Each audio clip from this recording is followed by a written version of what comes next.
नमस्कार, मैं हूं अनुपम कुमार और आप देख रहे हैं मिरर मीडिया का खास कार्यक्रम मिरर मॉर्निंग। बात करेंगे हम तमाम बड़ी खबरों की, लेकिन उससे पहले रुक करते हैं आज की सुर्खियों पर।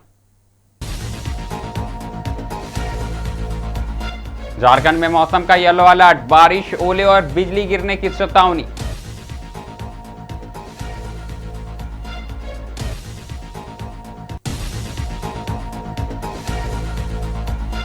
आसनसोल में बीजेपी की जीत का जश्न, बुलडोजर संग निकला विजय जुलूस।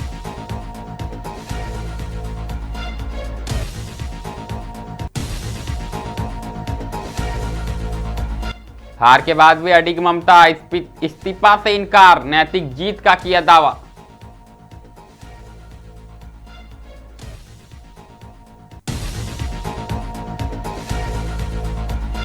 बिहार में बारिश और वज्रपात का कहर, 13 की मौत, आम लीची की फसल बर्बाद।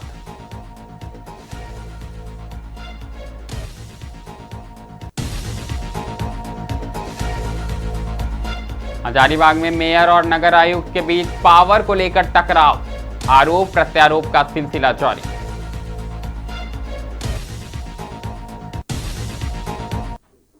अब खबरें विस्तार से। सबसे पहले बात हम मौसम की करेंगे। आपको बता दें कि झारखंड में इन दिनों मौसम के अलग अलग रूप देखने को मिल रहे हैं। इसी बीच भारतीय मौसम विभाग यानी आईएमडी ने राज्य में 10 मई तक तेज बारिश, ओलावृष्टि और आकाशीय बिजली गिरने को लेकर येलो अलर्ट जारी किया है। इस दौरान कई जिलों में तेज हवाओं के साथ साथ गरज चमक की भी स्थिति बनती हुई नजर आ रही है। मौसम विभाग के अनुसार संथाल परगना क्षेत्र में और राजधानी रांची में ओले गिरने की विशेष संभावना जताई गई है। वहीं राज्य के अन्य हिस्सों में भी हल्की से मध्य बारिश के साथ तेज हवा चल सकती है, जिसकी रफ्तार 40 से 60 किलोमीटर प्रति घंटा तक पहुंच सकती है। प्रशासन ने लोगों को सतर्क रहने की सलाह दी है। किसानों को खास तौर पर फसलों को सुरक्षित रखने, खुले स्थानों पर काम करने से बचने और साथ ही खराब मौसम से बाहर निकलने से कहीं ना कहीं रोकने को लेकर अपील की गई है। इस दौरान साफ तौर पर कहा गया है कि पेड़ों के नीचे खड़े होने और बिजली के खंभों से दूरी बनाए रखें। मौसम विभाग का कहना है कि यह बदलाव पश्चिमी विक्षोभ और स्थानीय मौसमी गतिविधियों के कारण हो रहा, जिससे अगले कुछ दिनों तक मौसम अस्थिर बना रह सकता। कुल मिलाकर बात करेंगे तो इस बिगड़ते मौसम से कहीं ना कहीं सावधान रहने की जरूरत है। अब बात करेंगे पश्चिम बंगाल का। आपको बता दें कि कुल्टी विधानसभा चुनाव में भाजपा की जीत के बाद कुल्टी क्षेत्र में उत्सव का माहौल देखने को मिल रहा है। दरअसल 16 नंबर वार्ड में कार्यकर्ताओं और समर्थकों ने भव्य अंदाज में जीत का जश्न मनाया। लक्ष्मणपुर दुर्गा मंदिर से सबनपुर गांव तक निकाले गए विजय जुलूस में भारी संख्या में लोग शामिल हुए, जिससे पूरा इलाका गूंज उठा। जुलूस के दौरान भगवा अबीर उड़ाया गया और जय श्री राम के नारों से माहौल भक्तिमय हो उठा। इस विजय यात्रा का मुख्य आकर्षक बुलडोजर रही, जिससे देखने के लिए लोगों की भीड़ उमड़ पड़ी। डीजे की धुन पर कार्यकर्ता झूमते नजर आए। वहीं ग्रामीणों में भी पूरी उत्साह के साथ भागीदारी निभाई। रैली में मौजूद भाजपा के जिला सचिव सत्यजीत दास ने कहा कि यह जीत जनता के अटूट विश्वास और समर्थन का परिणाम है। उन्होंने इसे विकास और सुशासन की जीत बताते हुए कहा कि पार्टी क्षेत्र में तेजी से विकास कार्यों को आगे बढ़ाएगी। जुलूस के दौरान पूरा क्षेत्र भगवा रंग में रंगा नजर आया और हर ओर उत्सव जैसा माहौल देखने को मिला।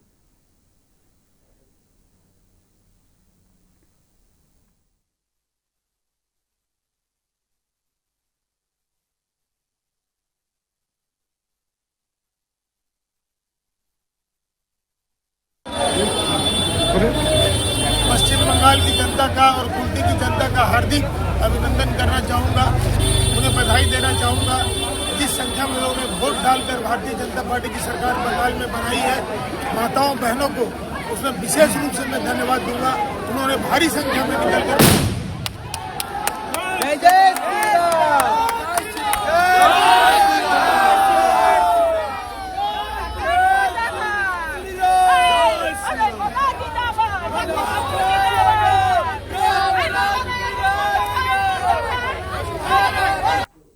अगली खबर भी पश्चिम बंगाल से है। आपको बता दें कि मुख्यमंत्री ममता बनर्जी ने चुनाव परिणामों के बाद पद छोड़ने से साफ तौर पर इनकार कर दिया। दरअसल हार के बावजूद उन्होंने इसे अपनी नैतिक जीत करार देते हुए कहा कि जनता का एक बड़ा वर्ग अब भी उनके साथ खड़ा है।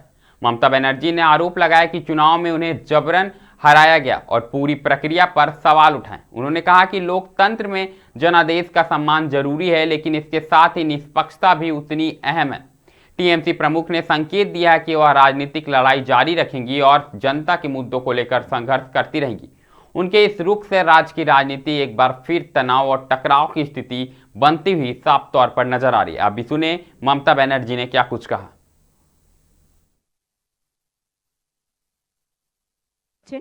এবং চ্যানেল তো সবাই আমি দেখতে পাচ্ছি এখানে আছেন, মোটামুটি সাংবাদিকরাও আছেন। আপনাদের সকলকে আমরা অল ইন্ডিয়া তৃণমূল কংগ্রেসের পক্ষ থেকে স্বাগত জানাচ্ছি যে আপনারা কালকেও সারাদিন অনেক কাজ করেছেন, এই এক মাস ধরে করেছেন, তা সত্ত্বেও আপনারা যে এসে উপস্থিত হয়েছেন সেই কারণে আপনাদের কাছে আমরা কৃতজ্ঞ। আমাদের প্রথম কথা হচ্ছে আমরা কিন্তু হারিনি, আমাদের 100 সিট জোর করে লুট করা হয়েছে এবং আমি সরি টু সে দিল্লি থেকে কায়দা করে প্রেসকে ফার্স্ট রাউন্ড কাউন্টিং হওয়ার সাথে সাথে রটিয়ে দিয়েছে। আমি আগেই আপনাদের বলেছিলাম, আমার ভিডিও আপনারা দেখে নিন তার দুদিন আগে, যে ওরা কিন্তু প্রথমে বিজেপি এরিয়া দিয়ে শুরু করবে এবং ইলেকশনে কাউন্টিং হয় 14 থেকে 18 রাউন্ড। প্রথম 2-3টে রাউন্ড ওরা কিন্তু কাউন্টিং করবে প্ল্যান করে বিজেপি ওখান থেকে, যাতে ছেলেপেলেদের মরাল ভেঙে যায় আর বিজেপি গুন্ডামি করতে সাহস পায়। আমাদের লড়াইটা বিজেপির সাথে ছিল না, আমাদের লড়তে হয়েছে ভিলেন ইলেকশন কমিশন, যিনি ব্ল্যাক হিস্ট্রি তৈরি করেছেন ইন্ডিয়ান ডেমোক্রেসিতে। Sad to say CEC became the villain of this election to loot the democratic rights of the people and to loot the EVM machine. Can you tell me that after voting EVM machine 80 to 95% is the charge? How it is possible? Before 2 days of election, by please, আপনারা একটু কথা কম বলুন। Before 2 days of election, they started arresting our people like anything. They started raid in everywhere, and they changed all the IC to OC to SDO to DM to IPS, all IPS, IS, WBCS, WBPS, all they changed. And they selected from their party, and BJP play the game directly with the election commission. It's a betting, you can say, the got up betting between BJP and the election commission. We fought against the all machinery, where Prime Minister and Home Minister is also involved. Directly interference. SIR, they deleted 90 lakhs name from the voter list. And when we went to court adjudication, 32 lakhs were included. But do you know that after that, the 7 lakhs what was deposited? जो बिल्कुल साफ तौर पर आप ममता बनर्जी को सुन पा रहे थे, किस कदर उन्होंने कहीं ना कहीं कई गंभीर आरोप लगाए हैं और इस्तीफा देने से इनकार कर दिया। ये तो बात रही पश्चिम बंगाल की, लेकिन रुख करना होगा बिहार का। आपको बता दें कि बिहार में मौसम ने अचानक भयावह रूप ले लिया। दरअसल राज्य के कई जिलों में हुई तेज बारिश और वज्रपात की घटनाओं ने जनजीवन को झंझोर कर रख दिया। ताजा जानकारी के अनुसार इस हादसों में अब तक 13 लोगों की मौत हो चुकी है, जबकि कई अन्य लोग झुलस कर घायल हो गए। उत्तर बिहार के इलाके खासकर मुजफ्फरपुर और दरभंगा इस आपदा से सबसे ज्यादा प्रभावित बताए जा रहे। लगातार हो रही बारिश और आकाशीय बिजली गिरने से ग्रामीण इलाकों में दहशत का माहौल है। प्रशासन ने लोगों को खराब मौसम के दौरान घरों में सुरक्षित रहने और खुले स्थानों से दूर रहने की अपील की है। प्राकृतिक आपदा का असर कृषि पर भी साफ तौर पर दिख रहा है। मुजफ्फरपुर और दरभंगा में प्रसिद्ध आम और लीची की फसल को भारी नुकसान पहुंचा है। बागानों में गिरे फल और पेड़ों को हुए नुकसान से किसानों की चिंता बढ़ गई है। विशेषज्ञों का कहना है कि इस नुकसान का असर आने वाले दिनों में बाजार पर भी दिख सकता है। राज्य सरकार ने प्रभावित परिवारों को हर संभव सहायता देने का भरोसा दिलाया। वहीं मौसम विभाग ने अगले कुछ दिनों तक मौसम के इसी तरह खराब बने रहने की चेतावनी जारी की है, जिससे लोगों को सतर्क रहने की जरूरत है। बात करेंगे हजारीबाग की, जहां पर नगर निगम और कहीं ना कहीं चर्चा का विषय बना हुआ। जी हाँ, इन दिनों महापौर और नगर आयुक्त के बीच टकराव खुलकर सामने आने लगे हैं, जिससे शहर के विकास कार्यों पर सवाल खड़े होने लगे। दरअसल एक तरफ मेयर अरविंद कुमार राणा जनप्रतिनिधियों के अधिकारों की अनदेखी का आरोप लगा रहे हैं, तो वहीं नगर आयुक्त ओम प्रकाश गुप्ता का कहना है कि निगम में सभी कार्य पूरी तरह नियमों के तहत ही हो रहे हैं। बता दें कि मेयर का कहना है कि उन्हें ना तो बैठकों की सही जानकारी दी जाती है और ना ही प्रशासनिक फैसलों में शामिल किया जाता है। उन्होंने 25 अप्रैल की बैठक का जिक्र करते हुए कहा कि बैठक के दौरान नियमों की अनदेखी हुई है। नगर आयुक्त बीच में ही जिम्मेदारी सौंप कर निकल गए, जो पूरी तरह अनुचित है। उनका यह भी कहना है कि उनके कार्यालय की बुनियादी सुविधाएं तक प्रभावित की जा रही है, यहां तक कि उनका प्यून भी हटा लिया गया है। वहीं नगर आयुक्त ओम प्रकाश गुप्ता ने इन आरोपों को खारिज करते हुए कहा कि निगम में हर कार्य नियमानुसार हो रहा है। उन्होंने स्पष्ट किया कि मेयर को सभी फाइलों का निरीक्षण करने का अधिकार है और उन्हें जरूरी जानकारी भी उपलब्ध कराई जाती है। उन्होंने कहा कि अब तक 3 बोर्ड बैठकें हो चुकी है और सभी प्रक्रियाएं नियम के अनुसार ही संचालित हो रही है। इस पूरे विवाद ने नगर निगम की कार्यप्रणाली पर सवाल खड़े कर दिए हैं और कहीं न कहीं नगर आयुक्त और मेयर के बीच आरोप प्रत्यारोप का दौर है अब देखने को मिल रहा है।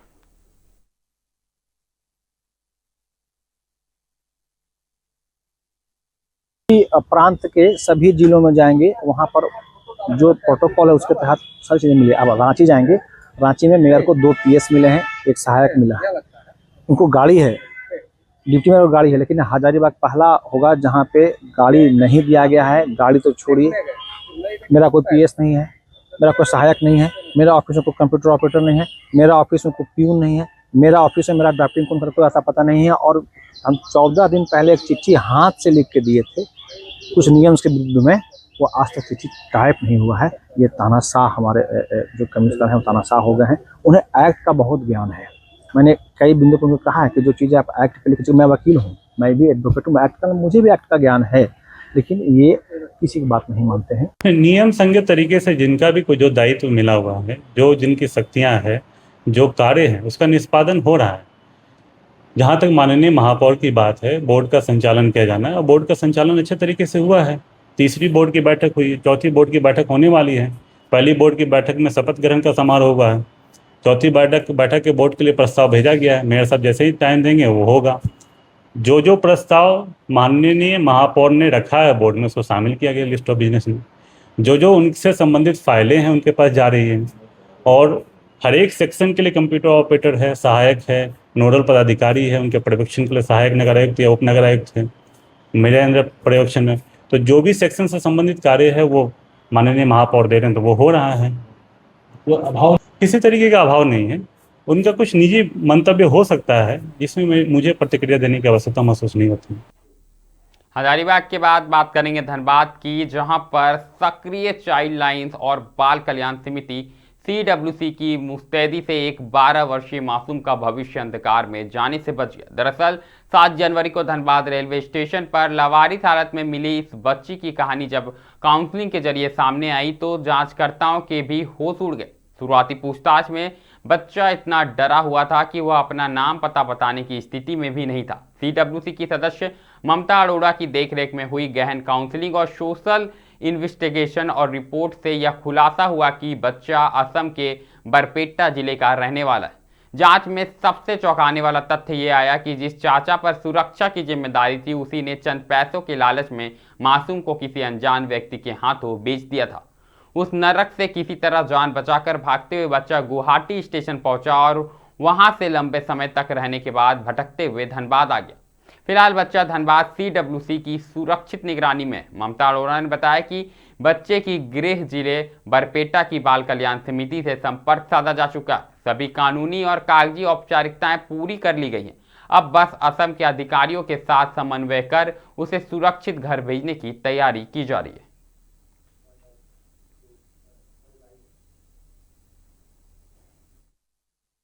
आज कुछ महीने पहले एक बच्चा जो गुवाहाटी का बच्चा है, बारपेटा डिस्ट्रिक्ट का बच्चा है, ये गुवाहाटी आसाम से बिलोंग करता है। ये बच्चा काफ़ी महीने पहले हम लोग इसको रेस्क्यू किए थे और आज जाके उसका हम लोगों को पता चल चुका है कि वो गुवाहाटी आसाम बारपेटा जिला से बिलोंग्स कर रहा है। उसके माता पिता का पता चला लेकिन ये दुखद है कि उसके माता पिता मृत हैं अभी, अब नहीं हैं, और एकमात्र चाचा है जिसके द्वारा ये बच्चा बार बार किसी और को दिया जा रहा था, जहां उसका देखरेख नहीं हो रहा था। बच्चा बार बार शायद बेचने का भी इसमें कुछ एक कनेक्शन मिल रहा है चाचा के द्वारा। तो जब पता चल चुका है तब भी हम उसके चाचा को नहीं दे पाएंगे अब बच्चा, इसीलिए हमने इस बच्चे को उसके गृह जिला में जेजे एक्ट के अनुसार, सेक्शन 95 ऑफ जेजे एक्ट के अनुसार हमने इसके गृह जिला में बच्चे को ट्रांसफर करने का आदेश पारित किया है। जिस आदेश को डीसीपीओ धनबाद द्वारा कार्यान्वयन कराया जाएगा और यहाँ से बच्चा एस्कॉर्ट के थ्रू डीसीपीओ टीम के किसी प्रतिनियुक्त किसी स्टाफ के थ्रू बच्चा जो है वो उसके गृह जिला बारपेटा सीडब्ल्यूसी के समक्ष प्रस्तुत कर दिया जाएगा और बाकी की जो भी कार्रवाई होगी बाल हित में, उसके रेस्टोरेशन, उसके पुनर्वास, उसके रिहेबिलिटेशन को लेके वो वहाँ का सीडब्ल्यूसी बहुत अच्छे से करेगा। ये हम लोग कम्युनिकेट कर चुके हैं। बच्चा कब मिला था मैम? बच्चा आज से 4-5 महीने पहले मिला था और जिसका हम लोगों ने, जब वो मिला था ये लगभग जनवरी के करीब मिला था, जनवरी 2026 में, और तभी हम लोगों ने इसके गृह जिला में SIR सोशल इन्वेस्टिगेशन रिपोर्ट करने भेज दिया गया था, जो आज मिल चुका है। अब ये बच्चे को अपना घर। अगली खबर देवघर से आई है, जहां भारत की जनगणना 2027 को लेकर 1 मई से 15 मई तक चल रहे स्वगणना अभियान के तहत देवघर स्थित सूचना भवन सभागार में एक महत्वपूर्ण कार्यक्रम का आयोजन किया गया। दरअसल कार्यक्रम की अध्यक्षता उपायुक्त जिला दंडाधिकारी शशि प्रकाश सिंह ने की। कार्यक्रम के दौरान उपस्थित अधिकारियों एवं कर्मियों को स्वगणना प्रक्रिया की विस्तृत जानकारी दी गई। साथ ही स्वगणना पोर्टल पर लॉगिन करने, QR कोड स्कैन कर मोबाइल ऐप के माध्यम से डेटा दर्ज करने तथा पूरी प्रक्रिया को सफलतापूर्वक संचालित करने को लेकर आवश्यक दिशा निर्देश जारी किए गए। उपायुक्त ने कहा कि जनगणना देश के विकास की आधारभूत प्रक्रिया है, जिसमें प्रत्येक नागरिक की भागीदारी अत्यंत महत्वपूर्ण है। उन्होंने सभी संबंधित विभागों को आपसी समन्वय के साथ कार्य करने तथा आम लोगों को जागरूक करने पर विशेष जोर दिया।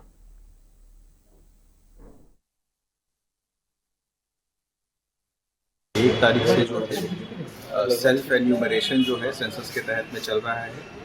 देवघर जिले में गति देने के लिए हम लोगों ने सेंसस प्रेरक्स जो है हम लोगों ने आज एक वर्कशॉप ऑर्गेनाइज किया था, जिसके तहत में हम लोगों ने सेल्फ एन्यूमरेशन की प्रक्रिया और उसकी विभिन्न जो है जानकारी हर एक पहलू पे हम लोगों ने दी है और इनको सेल्फ एन्यूमरेशन फॉर्म भी हम लोग भरवा रहे हैं और सारी जानकारियाँ देने के उपरांत हम लोग एक्सपेक्ट करते हैं कि जो हमारे प्रेरक हैं वो अपने इर्द गिर्द अपने मोहल्ले में और अपने जो जानकार जितने भी लोग हैं सब लोगों को इसके बारे में बताएंगे भी और हमारी ज़्यादा से ज़्यादा संख्या में देवघर ज़िले में जितने भी सक्षम और साक्षर जो लोग हैं, जो IT टेक्नोलॉजी से जुड़े हुए लोग हैं, अपने स्मार्टफोन्स या मोबाइल्स या लैपटॉप्स या तरह तरह के जो यंत्र हैं उनसे हमें अपने सारे हाउसेस की।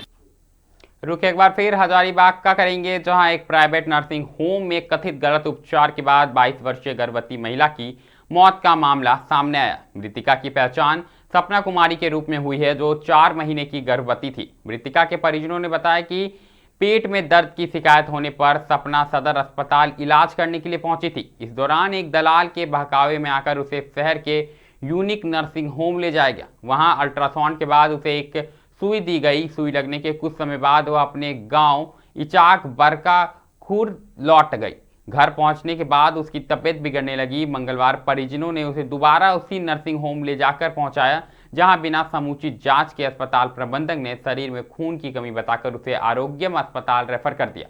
हालांकि अस्पताल पहुंचने के दौरान उसकी मौत हो गई। परिजनों का आरोप है कि जब उन्होंने मौत के कारण जानने की कोशिश की तो अस्पताल प्रबंधन ने उनके साथ अभद्र व्यवहार किया और गाली गलौज की घटना की।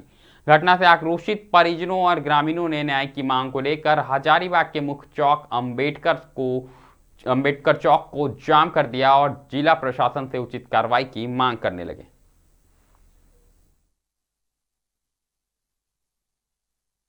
इसका नाम सपना कुमारी था। ये 4 महीने की प्रेगनेंसी थी। पेट में हल्का फुल्का दर्द हुई तो इनके परिजन के द्वारा सदर हॉस्पिटल ले जाया जा रहा था, लेकिन कोई दलाल बीच रास्ते में मिल गया और उसको सजेस्ट करके यूनिक हॉस्पिटल ले जाया गया।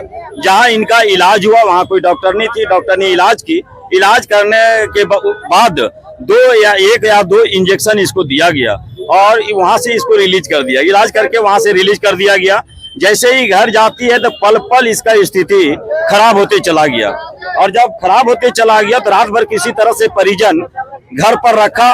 सुबह जैसे हुई फिर परिजन उनको हॉस्पिटल लेकर के इनको हॉस्पिटल लेकर के लाया गया और जब हॉस्पिटल आया तो ये इसका सिर्फ बीपी का जांच हुआ। बीपी जांच करने के बाद तुरंत वहाँ के लोग, वहाँ के स्टाफ लोग कहे कि इनका ब्लड काफी कम हो गया है, इसलिए आरोग्यम हॉस्पिटल इसको ले जाइए। कौन से अस्पताल में पहले भर्ती? यूनिक हॉस्पिटल, यूनिक एक नर्सिंग होम है, हॉस्पिटल है पानी टंकी के बगल में, वहाँ ले जाया गया था। तो बीपी नाप करके बता दिया गया कि ब्लड कम है, जिसके कारण आप लोग इसको आप आरोग्यम हॉस्पिटल ले जाइए। और जैसे ही आरोग्यम हॉस्पिटल आए, अंदर भी नहीं गया, लोग देखा तो इनको मिरर मॉर्निंग में अभी के लिए फिलहाल इतना ही है। ऐसे तमाम बड़ी खबरों से लगातार हम आपको अवगत कराते रहेंगे। कहीं मत जाइएगा, बने रहें मिरर मीडिया के साथ।